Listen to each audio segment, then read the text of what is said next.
করলা গাছ লাগিয়ে দিয়েছি মাশাআল্লাহ।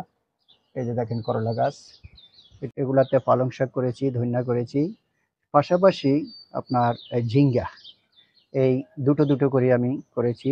এটাতে হলো ঝিঙ্গা। তারপর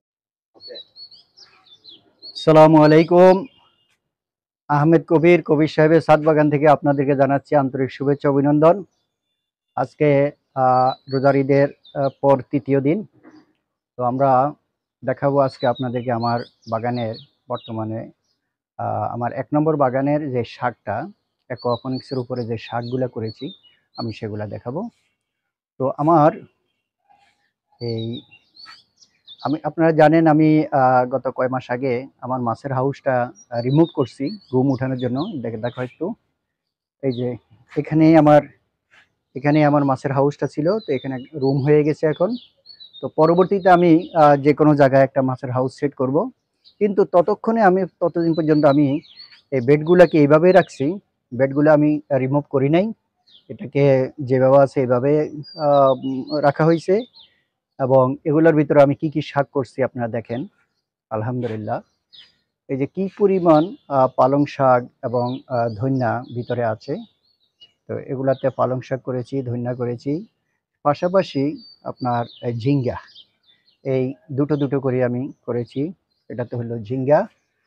তারপর আমরা যদি আস্তে আস্তে এদিকে দেখাই, এটাও পালং শাক এবং ঝিঙ্গা। এখানে দুটো বেড আছে, এই দুটো বেডের ভিতরে এটা করেছি, ঝিঙ্গা লাগাইছি। আর শাক তো এটা কন্টিনিউ চলমান, খাওয়া চলতে আছে। এটা কিছুদিনের ভিতরে খাওয়া শেষ হয়ে গেলে এটার মধ্যে আবার অন্য কিছু লাগাবো। তারপর আমরা এই দুইটার ভিতরে ধনিয়া করেছি এবং পালং শাকে আছে।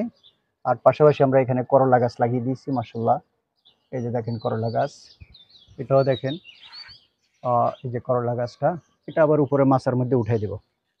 তো এখানেও ধনিয়া পাতা আছে, বেশ ভালো ধনিয়া পাতা হয়েছে এবং শাকগুলো বেশ ফ্রেশ দেখাচ্ছে। তারপরে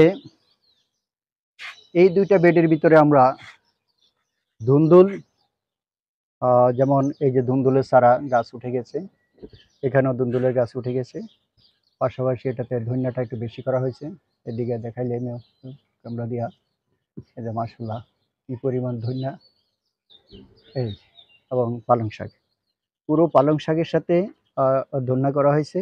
আর পাশাপাশি প্রতি দুইটা বেডের মধ্যে যে লতা জাতীয় সবজি, যেমন ঝিঙ্গা, চিচিঙ্গা, তারপরে করলা, লাউ, এগুলা করা হয়েছে।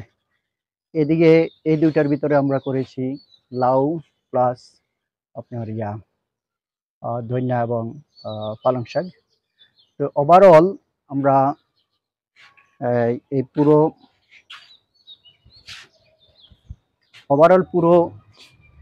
এই সবজি বেডগুলাতে এভাবে আমরা ধারাবাহিকভাবে, এর আগে আমরা লাল শাক করেছি, প্রচুর লাল শাক হয়েছে এখানে। লাল শাক খাওয়ার পরে আমরা এগুলাতে পালং শাক করেছি এবং পালং শাকের পরে হয়তো ডাঁটা করব বা অন্য যে কোনো কিছু একটা করব। আর সেটার পাশাপাশি লতা জাতীয় যে সবজিগুলো আছে, লতা জাতীয় গাছের যে, সেটা কিন্তু কন্টিনিউ চলতে থাকবে। এতে একটা সুবিধা হইলো, এদিকে আসো, এতে একটা সুবিধা হইলো যে এখানে পানি জমবে না, যেহেতু পানি নিষ্কাশনের ব্যবস্থা আছে। তো সেই জন্য এটাতে সারা বছরে কিন্তু টুকিটাকি কিছু না কিছু করা যাবে, আর নষ্ট হওয়ার কোনো সম্ভাবনা নাই, যেহেতু পানিটা এখানে পানি সরে যাওয়ার ব্যবস্থা করা আছে। এই হলো আমার সেই অ্যাকোয়াপনিক্সের বেডগুলা। তো যাই হোক, আপনারা যারা এগুলা করতে চান এইভাবে করতে পারেন। অ্যাকোয়াপনিক্স সিস্টেমও করতে পারেন মাছের পানি দিয়ে, আবার মাছের পানি ছাড়াও করতে পারেন। তো সবাই চেষ্টা করবেন। সবজি এই শীতে, এই রমজানে সবজি যথেষ্ট সস্তা ছিল, ঠিক আছে, কিন্তু ওদের ভবিষ্যতে যে সস্তা হবে এমন কোনো কথা নয়। যেহেতু মহাযুদ্ধের দিকে পৃথিবী ধীরে ধীরে ধাবিত হচ্ছে, তো হয়তোবা এই গরমের সিজনে সবজির দাম অনেক বেড়ে যাবে। তো আমরা সেই সব কিছু মাথায় রেখেই আমরা প্রচুর সবজি উৎপাদন করব, যাতে করে আমাদের বাজারের উপরে নির্ভর করতে না হয়। আলহামদুলিল্লাহ, দেখছেন পালং শাকগুলা যেমন একেবারে ফ্রেশ এবং মোটা মোটা হয়ে উঠেছে। তো ধারাবাহিকভাবে চলতেই থাকবে, একটার পর একটা সবজি চলতেই থাকবে।